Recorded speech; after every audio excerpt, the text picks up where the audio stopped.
Hey, what's up? This is Todd Smith, and I'm back with another video. In this video, I want to speak about Behringer and their brand new teaser for the CS80 from Yamaha. The CS80 is a polyphonic analog synthesizer released in 1976. It was an 8-voice poly, obviously very famous for being used on the Blade Runner soundtrack. If you guys have ever seen pictures of the thing, it is beastly huge and I heard beastly heavy. So in classic Behringer form, they recently released a picture of a CS80 stating how they want to recreate it.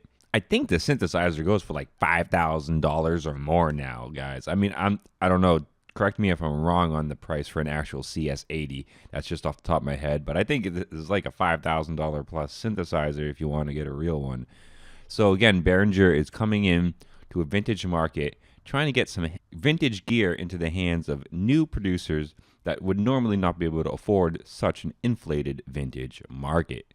Now, Behringer hasn't showed a build or make of the model yet, if they're actually going to go with a full keyboard, kind of like the Odyssey, if they're going to go with the module version, kind of, like the D and the Neutron.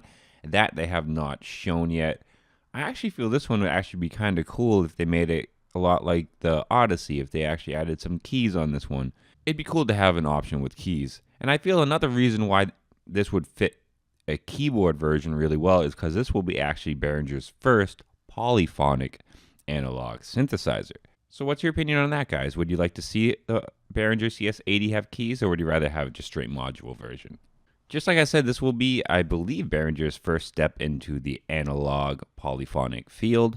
The Neutron is paraphonic, which, can use each octave for various keys. So it basically can have two notes. But as we know, polyphony and paraphony are two different beasts. And a lot of us have been waiting for Behringer to release a true analog polyphony since they started doing this new analog revival. This is honestly a synthesizer I've never touched because of the size and price together, it's just something that's not really bought that often. First of all, moving the thing, I don't even know the weight, but I've heard it's heavy. So I imagine once you buy it, you don't want to move it. You just probably keep it where it is.